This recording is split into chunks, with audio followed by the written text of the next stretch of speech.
Let's get right to it because many of you, I'm reading your comments, you are wondering, you're asking, should former President Donald Trump continue to be banned from Facebook and Instagram? Well, this morning, the oversight board at Facebook say yes. They ruled that Trump's ban from the platform was justified, although they did say the company should, quote, re-examine the penalty and make a final decision in 6 months because a complete ban was, quote, not appropriate. So if you recall, Facebook banned the former president after they said he used the site to help spark the insurrection at the Capitol.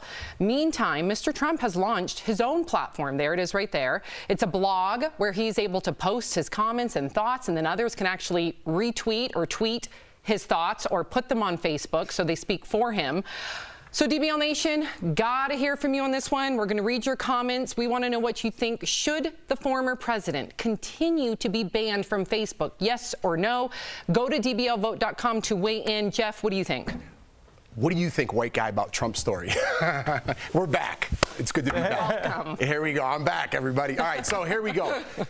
I'm going to talk about this, okay? And I want to have a real conversation about this. No, I don't think he should be banned. I am not for Donald Trump. I am not a Republican. I don't think he should be banned because of free speech. If we start banning everybody, we are going to turn into North Korea. There's going to be one side of the story, and we're never going to hear anything else. If you want to ban Donald Trump because of what happened at the Capitol building, Maxine Waters should be banned as well.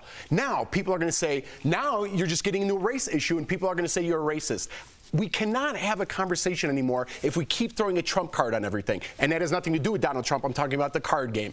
If you throw the ace of spades on something and call someone a racist or say this or that and you throw the Trump card, the conversation's over. How about this? Let's talk about Caitlyn Jenner. Trump card, you're transphobic. Okay, let's not talk about it then. We need to be able to talk about these things, and silencing people and banning people, it's a slippery slope because once you ban one person, what's to say you can't ban someone on the other side? People are banned all the time on the other side. I have girlfriends that have been banned just because they're not showing, or they're showing too much skin. People, this is a platform that has every right to ban whoever they want to ban. It shouldn't be about freedom of speech because you can go create your own blog and say whatever you want.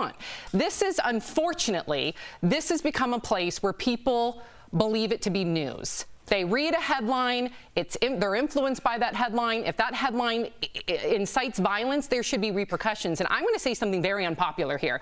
And please, anybody, take the opposite side. I think there should be way more regulation on social media. You can't say whatever you want on TV.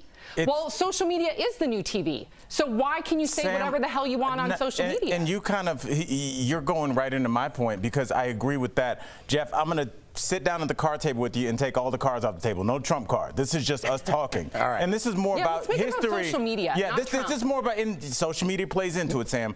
When the Trump card is like conversation's over. It has nothing to do with Trump. So I never everyone else is like already firing off. And then Erica jump in after Al. And Erica, here's my point. When we start talking about things like freedom of speech, freedom of expression, those are things that have been with our country since its inception. What has not been with our country since its inception is social media.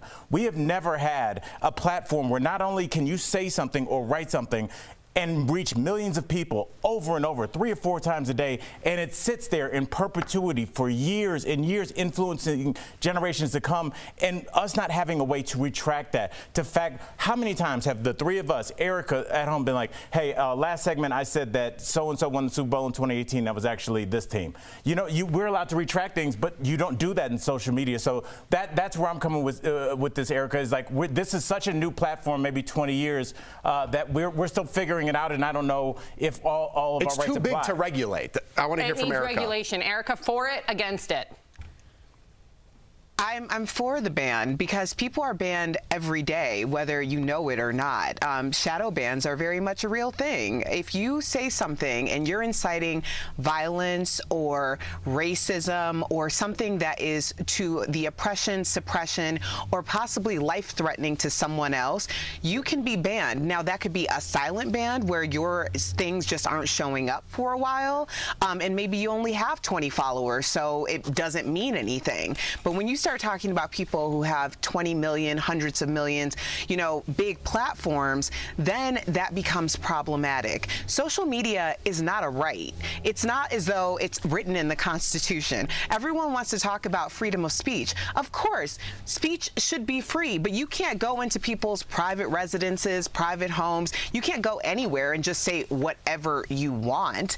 There are regulations that allow people to protect their spaces. So the idea that Facebook or any other social media would say you aren't allowed on our platform because you're inciting violence, which is very different, Jeff, than what we're talking about with Maxine Waters, since you brought up her name, because she was talking about actually speaking out for your actual rights in terms of the murder of George Floyd, which is very different than take over and make sure that no one's rights to vote is for the insurrection. I'll just say that because I know we're running out of time. But I do think that absolutely they should have every right to ban.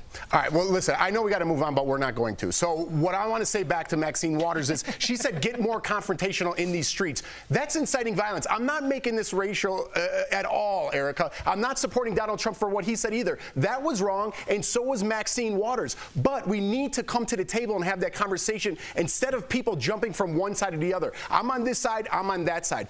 We need to come to the table together. Our universities are lacking education because professors, students are scared to say things to offend another group and be fired for their job and or kicked out of the school. We're lacking in education. When people say, educate yourself, I'm trying my best, but we can't even have that conversation. What am I supposed to educate myself if I can't even ask a question? And people are jumping on teams. I'm on a Republican team. I'm on this team. I'm on a racist team.